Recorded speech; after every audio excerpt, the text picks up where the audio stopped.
குட்டி கதையை சொல்லிட்டு தேவனுடைய வார்த்தைக்கு நேராக நம்ம கடந்து போக போகிறோம். ஒரு மனுஷன் ரொம்ப பாரத்தோடு இருந்தானா, துக்கத்தோடு இருந்தானா. சரி, நம்ம எப்படியாவது தற்கொலை பண்ணிக்கணும் அப்படின்னு சொல்லிட்டு என்ன பண்ணியிருக்கான், கடலோரமாக அப்படியே போயிருக்கான். போனோடனே பார்த்தீங்கன்னா அங்கே ஒரு மண்டபம் மாதிரி இருந்துச்சான். சரி, கொஞ்ச நேரம் நம்ம அங்கே போய் உட்காருவோம் அப்படின்னு சொல்லிட்டு உட்காந்துருந்தோன்னே பார்த்தீங்கன்னா அங்கே ஒரு பையில் களிமண் உருண்டை ஒரு பை நிறையா இருந்துச்சான். உடனே அவன் என்ன பண்ணிட்டான்னா, கோவத்தில் அந்த பையை எடுத்துக்கிட்டு அப்படியே அந்த கடலுக்கரை சைடு அப்படியே வந்துட்டே இருந்திருக்கான்.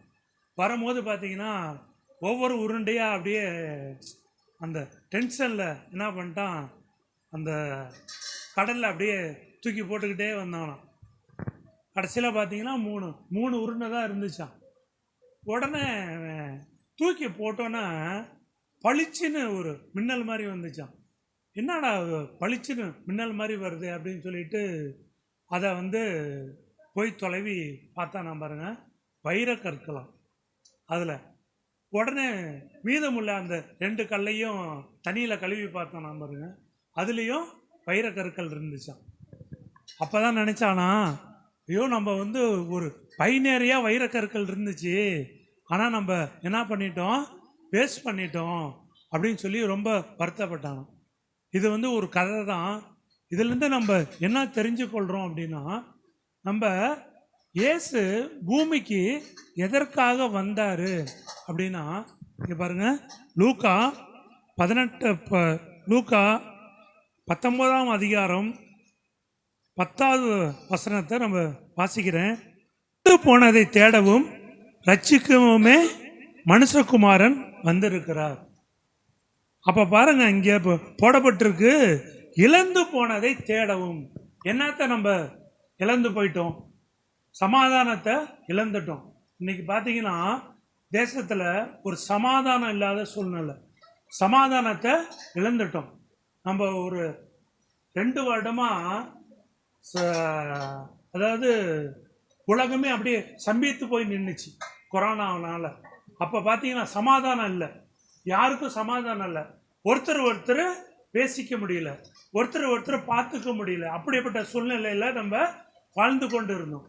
இப்போவும் பார்த்தீங்கன்னா இன்னும் அநேகர்கிட்ட பணம் இருக்குது, ஆனால் என்ன இல்லை, சமாதானம் இல்லை. சமாதானம் இல்லாத சூழ்நிலை. அடுத்தது சந்தோஷம் இல்லாத ஒரு சூழ்நிலை. குடும்பத்துக்குள்ளே ஒரு சந்தோஷம் இல்லை, கணவன் மனைவிக்குள்ளே ஒரு சந்தோஷம் இல்லை, பிள்ளைகளுக்கும் தகப்பனாருக்கும் ஒரு சந்தோஷம் இல்லை. நாங்கள் ஒருத்தங்க வீட்டில் கேள்விப்பட்டோம். பார்த்தீங்கன்னா ஒரு வீட்டில் நான், அம்மா, அப்பா, பிள்ளைங்க மூணு பேருமே தனித்தனியாக ஒரே வீட்டில் வாழ்கிறாங்க. அவங்களுக்குள்ள என்ன இல்லை, ஒரு சமாதானம் இல்லை. ஆனால் பணம் இருக்குது, பணம் நிறையா இருக்குது, ஆனால் சமாதானம் இல்லை. அந்த சமாதானத்தை கொடுக்கிறவர் தான் இயேசு கிறிஸ்து. அவர் நமக்காக பரலோகத்திலிருந்து தன்னுடைய சொந்த குமாரனையே பூமிக்கு அனுப்பி நமக்காக இரத்த சிந்த வைத்து மரித்து 3ஆம் நாள் உயிரோடு எழும்பினார். எழும்பினதுக்கு அப்புறம் பார்த்தீங்கன்னா அவர் இன்றைக்கு பரலோகத்துக்கு போயிருக்கிறார், பரலோகத்தில் இருக்கிறார். நமக்காக தேவனிடத்தில் பரிந்து பேசுகிறார். அவரை நம்ம நேசிக்க என்ன பண்ணுவார், நமக்கு தேவையானதை தருவார். அப்படிதான் பாருங்க, எங்களுக்கு 7 வருடமாக குழந்தை இல்லை, டாக்டர்லாம் கைவிட்டுட்டாங்க. அதாவது நாங்கள் ஆஸ்பத்திரிக்கே போகல, 7 வருஷமாக ஆஸ்பத்திரிக்கு போகல. அப்போ பார்த்தீங்கன்னா எல்லாரும் சொந்தக்காரங்களாம் கேட்க ஆரம்பிச்சிட்டாங்க, ஏன் உங்களுக்கு குழந்தை இல்லை, ஏன் நீங்கள் டாக்டரை போய் பார்க்கலையா அப்படின்னு சொல்லி கேட்டதுனால சரி நம்ம போய் செக் பண்ணுவோம் அப்படின்னு சொல்லிட்டு நாங்கள் என்ன பண்ணோம், போய் செக் பண்ணும்போது ஃபஸ்ட்டு எங்கள் பிரியாவுக்கு தான் செக் பண்ணோம். எல்லாமே நார்மல்னு சொல்லிட்டாங்க. அதுக்கப்புறம் எனக்கு போய் செக் பண்ணும்போது தான் எனக்கு தெரியுது, எனக்கு பிறவியிலே ஒரு லெஃப்ட் கிட்னி இல்லையா. குழந்தைக்கு உண்டான டீப்பு, விந்தணுக்களுடைய டீப்பு எதுவுமே கிடையாது. உடனே டாக்டர் சொல்லிட்டாரு, உங்களுக்கு குழந்தை பிறக்காது, டெஸ்ட் பேபியும் ட்ரை பண்ண முடியாது, அதனால் நீங்கள் என்ன பண்ணுங்கள், நீங்கள் போய் குழந்தைய எடுத்து தத்தெடுத்து வளர்த்துக்குங்க அப்படின்னு சொல்லிட்டாரு. சொன்னோன்னா உடனே நான் அழுதுட்டேன். அங்கேயே அழுதுட்டு நான் சொன்னேன், நான் கும்புற இயேசு எங்களுக்கு கண்டிப்பாக குழந்தை பாக்கியத்தை தருவார் சார் அப்படின்னு. அப்போ சொன்னார், நாங்கள் டாக்டர் தான்ப்பா, விஞ்ஞானி தான், ஆனால் நமக்கு மேலே ஒரு கடவுள் இருக்கார்ல. இப்போ நீங்கள் சொன்னீங்க பார்த்தீங்களா இயேசு, ஒருவேளை அவர் உங்களுக்கு கொடுத்தாலே ஒழிய வேற யாராலையும் என்ன பண்ண முடியாது, கடவுளை தவிர வேற யாரும் உங்களுக்கு கொடுக்க முடியாது. எங்களாலேயோ விஞ்ஞானத்தினாலேயோ உங்களுக்கு கற்பத்து கனியை கொடுக்க முடியாது அப்படின்னு சொல்லிட்டாரு. சொன்னோன்னா உடனே நாங்கள் வந்துட்டோம். உடனே ஆண்டவர்கிட்ட அழுது ஜெபம் பண்ணோம், என்ன ஆண்டவரே இப்படி ஆயிடுச்சு அப்படின்னு சொல்லி. சில மாதங்கள் போச்சு.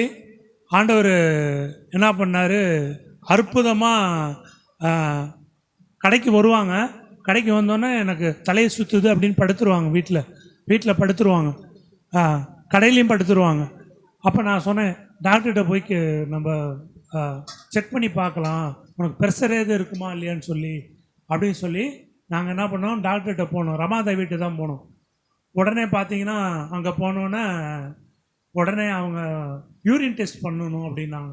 நான் சொன்னேன், மேடம் மயக்க வருதுன்னு சொல்கிறாங்க, ப்ரெஷர் அடித்து பாருங்கள், ப்ரெஷர் இருக்கான்னு அப்படின்னு சொன்னேன். இல்லைப்பா, யூரின் டெஸ்ட் பார்க்கலாம் அப்படின்னு சொல்லி சொன்னாங்க.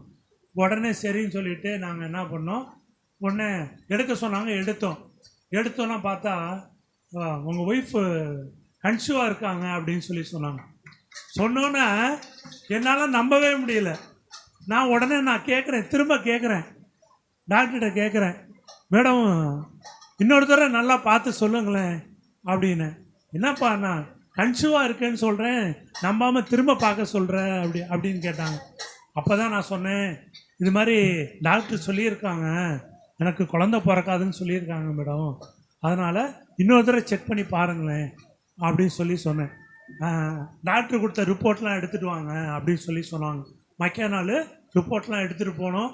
பார்த்து நீங்கள் சொன்னது எல்லாம் உண்மை தான், கிட்னி இல்லைங்கிறது உண்மை தான் அப்படின்னு சொல்லி என்ன பண்ணாங்க, ஒரு 6 மாதம் வரைக்கும் நாங்கள் வெளியில் சொல்லாமையே இருந்தோம் யார்கிட்டையும். ஏன்னா டாக்டர் ஏற்கனவே சொல்லியிருந்தார், அப்படி ஒருவேளை உங்களுக்கு கன்சீவ் ஆகி நீங்கள் உங்கள் ஒய்ஃபு கன்சீவ் ஆனாங்கன்னா குழந்தை குறைபாடோடு தான் பிறக்கும், ஒரு கையோ ஒரு காலோ இல்லாமல், மூளை வளர்ச்சி இல்லாமல் தான் பிறக்கும் அப்படின்னு சொல்லி சொன்னாங்க. ஆனால் தேவன் என்ன பண்ணார், எங்களுக்கு அற்புதமாக எங்களுடைய சபையாருடைய ஜெபத்தை கேட்டு இங்கே வந்திருக்கிறாங்க. எங்களுக்காக திறப்பில் அப்படி நின்னாங்க. பிரியாவுக்காக தேவ சமூகத்தில் ஜெபித்து ஆண்டவர் என்ன பண்ணார், அற்புதமாக ஒரு குழந்தைய கொடுத்தாரு. சரி, வெளியில் போகும்போது நாங்கள் பார்ப்போம், எல்லாத்துக்கும் 2 குழந்தை இருக்குமா, சரி நமக்கு ஒன்று கிடைச்சதே பெருசு, இன்னொன்று நம்ம ஆசைப்படக்கூடாது அப்படின்னு நாங்களாம் நினச்சிக்கிட்டோம். அடுத்த ஒரு 1.5 வருஷத்தில் பார்த்தீங்கன்னா யோவான ஆண்டவர் கொடுத்தாரு. அப்போ பார்த்தீங்கன்னா எங்களால் யூகிக்கவே முடியல, நம்பவே முடியல. நமக்கெல்லாம் குழந்தை பிறக்குமா, நம்ம பிள்ளைங்க அப்பான்னு கூப்பிடுமா அப்படின்னு நாங்கள் நினச்சோம். எதுக்கு இந்த சாட்சி சொல்கிறேன் அப்படின்னா, மனுஷனால் முடியாது, டாக்டரால் முடியாது, ஆனால் தேவனால் எல்லாம் கூடும். அவரால் முடியாதது ஒன்றுமே இல்லை. அப்போ பாருங்கள், அவர் எதற்காக இந்த பூமிக்கு வந்தார் அப்படின்னு பார்த்தீங்கன்னா, நம்மளை பரலோக ராஜ்யத்துக்குள்ளே கொண்டு போவதற்கு. அப்போ அவர் இல்லாமல் நம்ம என்ன பண்ண முடியாது, நம்ம பரலோகத்துக்குள்ளே நம்ம போக முடியாது. அப்போ நம்ம இயேசுவை பிடிக்க பிடிக்க பிடிக்க நமக்கு என்னெல்லாம் கவலைகள் இருக்கோ, பாடுகள் இருக்கோ, துக்கங்கள் இருக்கோ, துயரங்கள் இருக்கோ, கண்ணீர்கள் இருக்கோ, எல்லாத்தையும் என்ன பண்ணுவார், தேவன் நிவர்த்தி செய்கிற தேவனாக இருக்கிறார். அப்போ பாருங்க, இயேசு பிறந்த இந்த நாளில் நம்ம மகிழ்ச்சியோடு தேவனை நம்ம ஆராதிக்க வந்திருக்கிறோம். அவருக்கு காசு பணம் இதெல்லாம் முக்கியம் கிடையாது. தேவனை ஆராதிப்பது, அவரை துதிப்பது, அதுதான் அவருக்கு மேன்மை. அவரை நம்ம துதிக்க துதிக்க துதிக்க தேவன் என்ன பண்ணுவார்? நம்மளை பரலோக ராஜ்யத்துக்குள்ள கொண்டு போவார். நம்ம பரலோக ராஜ்யத்துக்குள்ள போவதற்கு ஒரே வழி அவர் மாத்திரம்தான் வழி. அவர் இல்லாமல் நம்ம என்ன பண்ண முடியாது, நம்ம பரலோகத்துக்குள்ள போக முடியாது. அப்படியே கண்களை மூடி நம்ம ஜெபிப்போம். தேவனே, அப்பா உமக்கு நன்றி செலுத்துகிறோம். அப்பா, இந்த வேலையில் ஆண்டவரே, அப்பா நாங்கள் ஆண்டவரே, அப்பா உங்களுடைய கிறிஸ்துமஸ் நாளை அப்பா இந்த நாளில் ஆண்டவரே நாங்கள் கொண்டாட தேவன் நீங்கள் அனுகிரகம் செய்தீங்க ஆண்டவரே. அதுக்காக நாங்கள் நன்றி செலுத்துகிறோம். அப்பா, இவ்வளோ நேரம் ஆண்டவரே அப்பா பாடல் பாடி டான்ஸ் ஆடி ஆமாம் ஆண்டவரே அப்பா பிள்ளைகள் அப்பாவுடைய நாமத்தை மகிமைப்படுத்தினாங்க ஆண்டவரே. அதற்காக நாங்கள் நன்றி செலுத்துகிறோம். அது மாத்திரமல்ல ஆண்டவரே, அப்பா இந்த வேலையில் ஆண்டவரே அப்பா எங்களுடைய அழைப்பை கேட்டு ஆண்டவரே அப்பா இவ்வளோ பேர் வந்திருக்காங்க ஆண்டவரே. அதுக்காக நாங்கள் நன்றி செலுத்துகிறோம் ஆண்டவரே. வந்த ஒவ்வொருவரையும் இயேசு கிறிஸ்து நாமத்தினால நாங்கள் வாழ்த்தி ஆசீர்வதிக்கிறோம் ஆண்டவரே. அப்பா உள்ளத்தின் ஆழத்திலிருந்து நாங்கள் இவர்களை வாழ்த்தி ஆசீர்வதிக்கிறோம். மீதியான வேலையை தேவன் பொறுப்பெடுத்துக் கொள்ளுங்க, ஆளுகை செய்ய வழி நடத்துங்க. அப்பா இயேசுவின் நாமத்தில் ஜெபிக்கிறோம். நல்ல பிதாவே, ஆமென்.